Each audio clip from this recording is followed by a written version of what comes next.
Hello everyone, welcome to today's lecture. So in today's lecture, we will practice some more questions based on trigonometric functions and equations.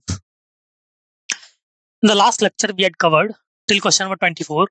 So in this lecture, we will start from question number 25 and we will discuss till question number 30. The images used in our slide deck are for educational purposes only. We respect the intellectual property rights of the original creators and owners of these images. If you are the owner of any of the images used in this deck and have any concerns or issues, please contact us at sathi@iitk.ac.in and we shall remove the images. So let's start with question number 25, which says the maximum value of sine x plus pi by 6 plus cos x plus pi by 6 in the interval 0 to pi by 2 is attained at. Right. So we basically want to find at which value of x will this expression will attain its maximum value. Clear? So what we will do, we will try to convert this equation. First, we will try to separate this, like break this sign in terms of sine a plus b plus cos a plus b. And after that, we will try to make this expression in a single terms of sine or cos, right? After that, we can decide at which x the function is attaining maximum or minimum value, right? So in this way, you can try to approach this question. You have 10 seconds to solve or think about this question. After 10 seconds, we will discuss the solution, okay?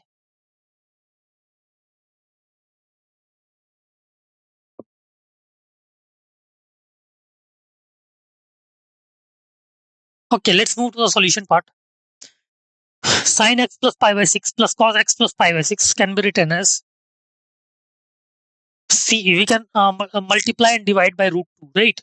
So let's multiply by root 2 and divide by root 2. Therefore, sin x plus pi by 6 plus cos x plus pi by 6 is equal to root 2 into 1 by root 2 sin x plus pi by 6 plus 1 by root 2 cos x plus pi by 6, which is equal to root 2 times cos x plus pi by 6 minus pi by 4, right? Cos x plus pi by 6 minus pi by 4, which is equal to root 2 times cos x minus pi by 12, right? And root 2 cos x minus pi by 12 will attain its maximum value at x equal to pi by 12, right? At x equal to pi by 12. Hence, maximum value will be at x equal to pi by 12. Got it? Therefore, option A, x equal to pi by 12 is the right choice. Clear? X equal to pi by 12 will be the right choice. Okay.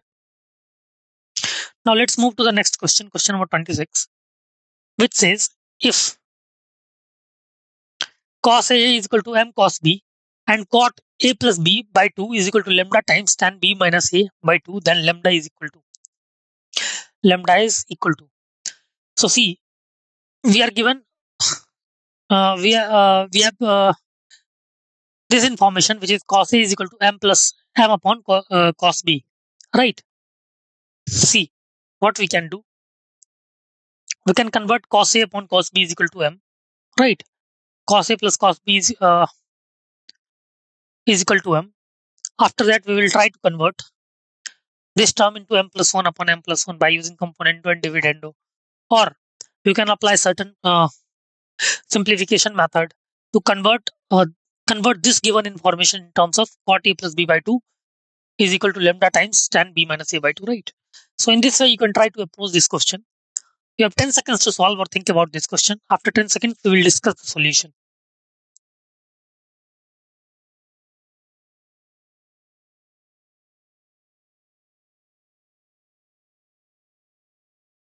Okay, let's move to the solution part. We have cos A is equal to m cos B, right? Therefore, cos A upon cos B is equal to m upon 1, right? Now we can use componendo and dividendo rule. Cos A plus cos B upon cos A minus cos B will be equal to m plus 1 upon m minus 1, right? Now cos A plus cos B, you can apply sum of you can apply the formula of cos A plus cos B, which is 2 cos A plus B by 2 into cos B minus A by 2 upon, you can apply cos A minus cos B, which is 2 sin A plus B by 2 into sin B minus A by 2 is equal to m plus 1 upon m minus 1. Right, now 2 and 2 will cancel out, and cos A plus B by 2 upon sin A plus B by 2 will be equal to cot A plus B by 2 is equal to m plus 1 upon m minus 1 is equal to, now this sin b minus a by 2 will go another side, and this cos b minus a by 2 will go in the denominator on the right hand side, right? Therefore, it will be equal to m plus 1 upon m minus 1 tan b minus a by 2. Got it? Therefore, we will have cot a plus b by 2 is equal to m plus 1 upon m minus 1 tan b minus a by 2, right? But we are given cot a plus b by 2 is equal to lambda times tan b minus a by 2. And by comparing this equation with this one, you will get lambda is equal to m plus 1 upon m minus 1, right? You will get lambda is equal to m plus 1 upon m minus 1. Got it? So option C is the right choice. Option C is the right choice. Got it? Option C is the right choice. Now let's move to the next question. Question number 27. If x cos theta is equal to y cos theta plus 2 pi by 3 is equal to z cos theta plus 4 pi by 3, then the value of 1 by x plus 1 by y plus 1 by z is equal to. Again, see, the hint of this question is you can write some x cos theta is equal to y cos theta plus 2 pi by 3 is equal to z cos theta plus 4 pi by 3 is equal to some k, right? And you can find the value of x, y, and z in terms of k and theta. And after that, you can find the value of 1 by x. 1 by x will be cos theta yk. Similarly, 1 by y will be cos theta plus 2 pi by 3 upon k, and z will be cos theta plus 4 pi by 3 upon k. 1 by z will be. Right. In this way, you can add 1 by x plus 1 by y plus 1 by z in terms of k and theta. And after that, when you will try to open this cos theta plus 2 pi by 3 and cos theta plus 4 pi by 3 and make the equation in simplified form, you will get the result as any of these options, right? So in this way, you can try to approach this question. You have 10 seconds to solve or think about this question. After 10 seconds, we will discuss the solution, okay?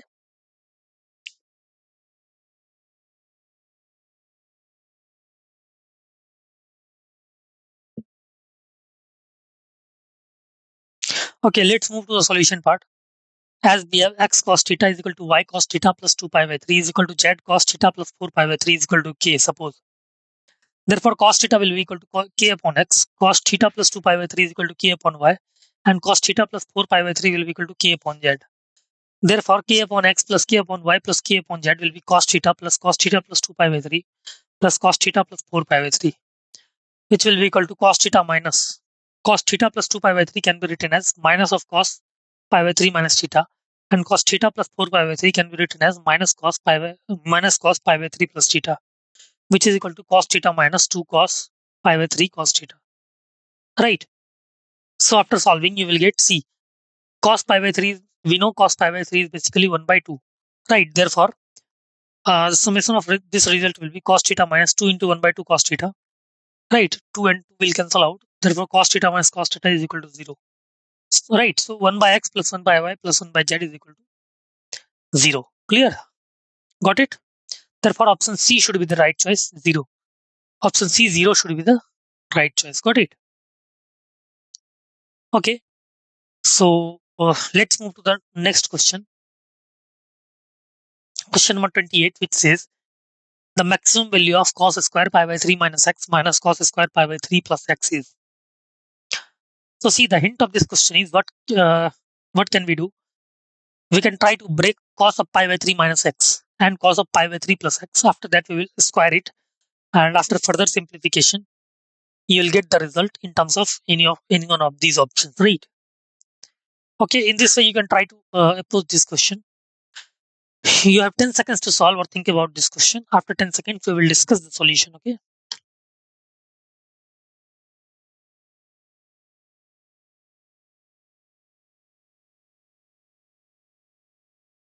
Okay, let's move to the solution part. C. As cos square pi by 3 minus x minus cos square pi by 3 plus x can be written as cos pi by 3 minus x plus cos pi by 3 plus x. A square minus b square. A square minus b square is basically, we know that a plus b into a minus b, right? Therefore, cos square pi by 3 minus x minus cos square pi by 3 plus x is cos pi by 3 minus x plus cos pi by 3 plus x into cos pi by 3 minus x minus cos pi by 3 plus x, right? Therefore, cos pi by 3 minus x plus cos pi by 3 plus x is basically 2 cos pi by 3 into cos x into 2 sin pi by 3 into sin x, which is equal to sine, which after solving you will get sine 2 pi by 3. See, 2 cos pi by 3 into 2 cos pi by 3 into sin pi by 3 will be sine 2 pi by 3, and 2 cos x into sin x will be sine 2x. Therefore, sine 2 pi by 3 into sine 2x will be equal to root 3 by 2 into sine 2x. Now we have to basically find the maximum value of this expression, right? Now maximum value of sine 2x is 1. We know that maximum value of sine 2x is 1. Therefore, maximum value of this expression will be root 3 by 2. Hence, maximum value of the given expression is root 3 by 2. Got it? Therefore, option C is the right choice. Root 3 by 2. Option C, root 3 by 2 is the right choice. Got it? Clear? Okay, let's move to the next question. Question number 29, which says if sum of all the solutions of the equation 8 cos x into cos pi by 6 plus x into cos pi by 6 minus x minus 1 by 2 is equal to 1 is 1 in 0 to pi is k pi. Then we have to find the value of k. So first we have to find the sum of all the solutions. So see, here cos a plus b into cos a minus b is there. So we know that the formula of cos a plus b into cos minus a minus b is cos square a minus sin square b, right? So in this way you can try to simplify or separate these equations, separate each terms of these equations, and after further simplification you will easily get all the solutions of this equation. After getting all the solutions, you will add these solutions, and the solution should be in the 0 to pi. After summation, you will get summation of all the solutions in terms of k pi, and you can easily find the value of k, right? Okay, so in this way you can try to approach this question. You have 10 seconds to solve or think about this question. After 10 seconds, we will discuss the solution. Okay.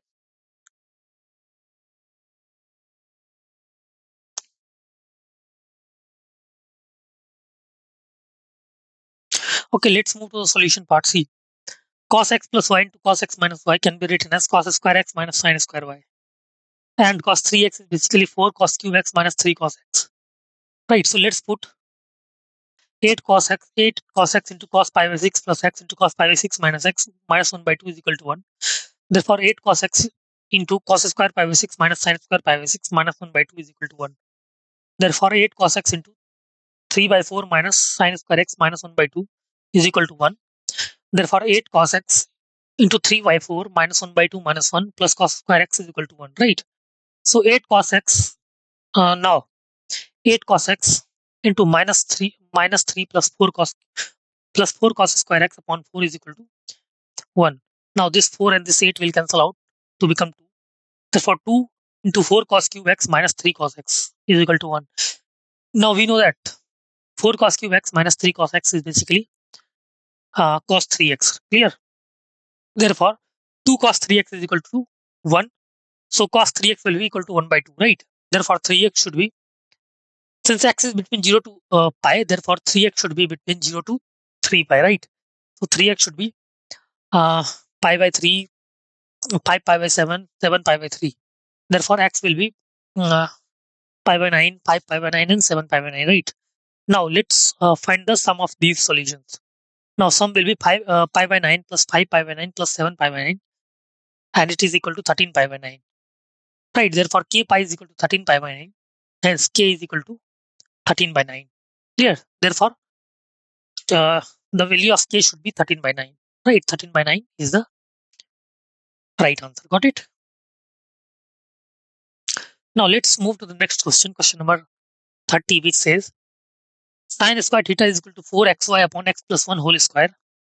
Sin square theta is equal to 4xy upon x plus y whole square is true if and only if. So again, the hint of this question is, we know that sin square theta is always less than equal to 1. Clear? Less than equal to 1. Therefore, 4xy upon x plus y whole square is less than equal to 1. And for this function to be defined, x plus y should not be equal to 0, right? So in this way, you can try to approach this question. You have 10 seconds to solve or think about this question. After 10 seconds, we will discuss the solution part, okay?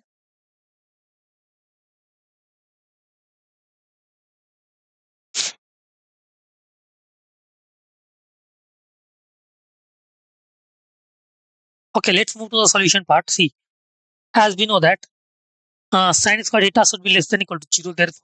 Therefore 4xy upon x plus y whole square is less than equal to 1. Therefore x plus y, x square plus y square plus 2xy minus 4xy should be greater than equal to 0. So x minus y, now it is further, it can be further written as x square plus y square minus 2xy is greater than equal to 0, which is x minus y whole square should be greater than equal to 0, which is true for all real values of x and y, provided x plus y should not be equal to 0, right? If x plus y will become 0, therefore, if x plus y equal to 0, so 4xy upon x plus y whole square will not be defined, right? So x plus y should not be equal to 0, otherwise 4xy upon x plus y whole square will be meaningless, right? Clear? Therefore, option C, x plus y not equal to 0 should be the right choice. Got it? Option C should be the right choice. Okay. So in this way, we have discussed a lot of different types of questions based on trigonometric functions and equations. Hope you understood the concepts, how to apply the concepts in the questions, right? And hope you liked the lecture. Okay. Thank you so much.